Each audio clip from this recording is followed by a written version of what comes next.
Quais são os comandos essenciais que você tem que aprender quando você está utilizando o Linux? A gente sabe que Linux ele é um sistema operacional que a gente precisa ter o conhecimento dentro desse sistema operacional, até porque a maioria dos serviços que nós vamos hospedar dentro de algum servidor vai estar sendo hospedado em cima de um servidor que roda Linux.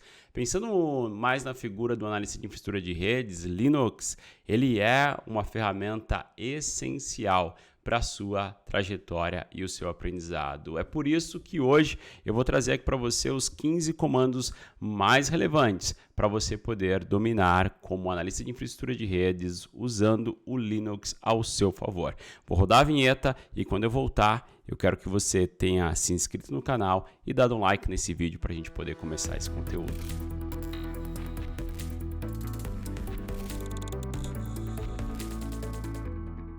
Muito bem, bora aqui olhar na minha tela o que nós vamos estar construindo com esses 15 comandos que nós iremos aprender do Linux. Eu preparei um laboratório onde eu coloquei aqui uma máquina Linux, só para facilitar a velocidade de nós termos um Linux funcionando no nosso ambiente.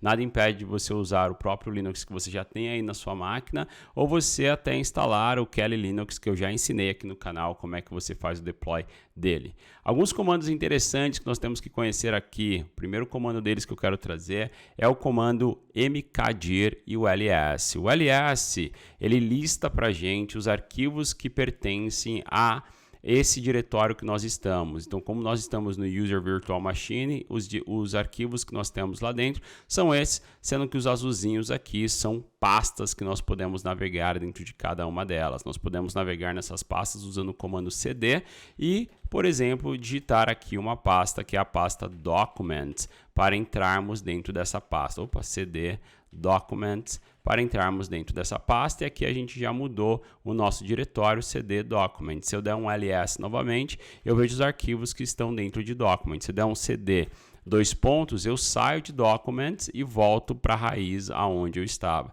Se eu der um ls-l, eu já visualizo aqui quais são as permissões de cada um desses arquivos. Esse drwxr, xrx, ele simboliza a permissão que nós temos em cada um desses arquivos. Se eu digitar aqui mkdir e uma nova pasta, vamos colocar aqui a pasta vai se chamar Cisco, e eu der um ls agora, eu tenho uma nova pasta que foi criada, que é a pasta Cisco. Então eu tenho um novo diretório. Se eu entrar no cd Cisco, eu tenho agora o meu acesso todo pelo diretório Cisco e, obviamente, não tenho nenhum arquivo lá dentro porque a gente acabou de entrar nesse diretório. cd ... eu saio lá do nosso diretório e eu posso dar um novo comando aqui que é o touch. O touch, qual que é a ideia do comando touch, pessoal? O comando touch ele pode me criar um arquivo que não vai ter nenhuma informação dentro. Então, eu poderia dar o comando touch arquivo 01.txt. Se eu der um ls, eu vejo que o arquivo 01.txt ele está aqui. E se eu usar um outro comando, que é o cat arquivo 01.txt, eu vejo que esse arquivo está vazio, não tem nenhuma informação dentro dele. Eu poderia dar um nano para acessar um terminal de escrita para esse arquivo que eu estou criando e entrar dentro do arquivo 01.txt e inserir algumas escritas. Vou colocar aqui, teste de escrita nesse arquivo. Se eu dou aqui um Ctrl X nesse cara, para nós sairmos desse arquivo, vou dar um Y para ser um yes e a gente salvar essa informação, vou dar um Enter porque vai ser esse nome mesmo. Se agora eu der um cat e no meu cat aparecer aqui arquivo 01.txt, eu consigo visualizar tudo que foi escrito nesse arquivo. Assim como a gente poderia usar o tail para visualizar as últimas linhas desse arquivo, se fosse um arquivo que tivesse mais texto, ou o head para ver as primeiras linhas desse nosso arquivo. Usei esse comando quando nós estávamos fazendo uma aula de DNS, se eu não me engano, aqui no canal.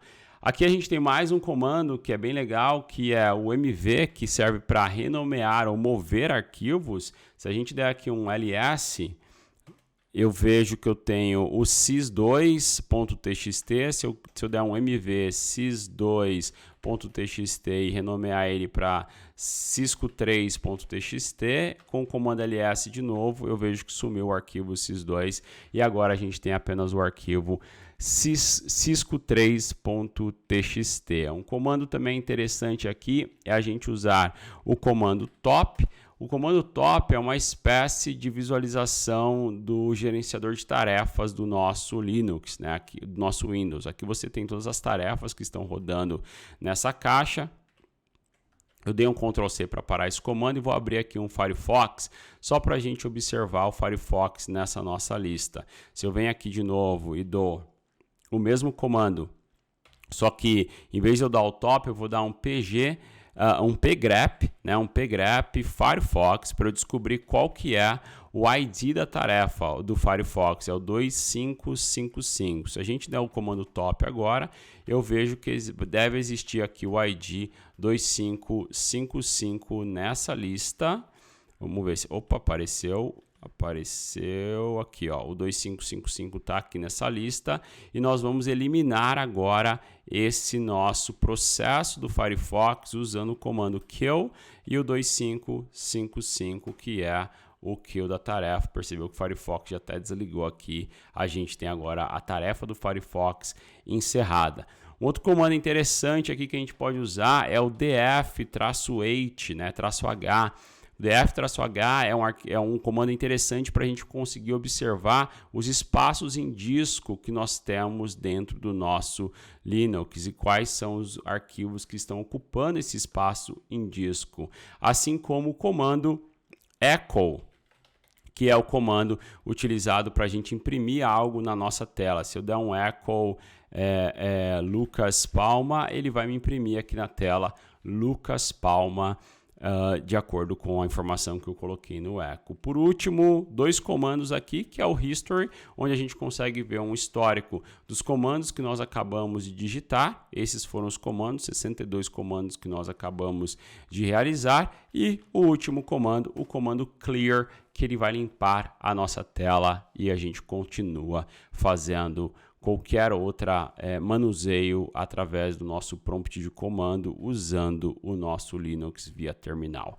Beleza, pessoal? Isso aqui é um pouquinho da introdução a Linux, que são comandos essenciais para nós, analistas de infraestrutura, colocarmos a mão na massa, entender um pouco mais desse sistema operacional. Espero que você tenha gostado. Se você quiser saber mais sobre Linux, deixa um comentário aqui para mim e me fala exatamente o que você gostaria que eu te mostrasse, desde a automação até a usabilidade desse nosso tão usado sistema operacional. E quero deixar um recado para vocês. Nós temos disponível na livraria HackOne o livro CCNA 7.0, volume 1 e volume 2. É só você clicar aqui no link na descrição e adquirir o seu livro com recurso complementar e acesso na plataforma da HackOne para se preparar para a sua primeira certificação que vai te formar um analista de infraestrutura de redes. Valeu, Cambo Desligo, fico por aqui, Lucas Palma na área. Te vejo terça-feira que vem às 20 horas.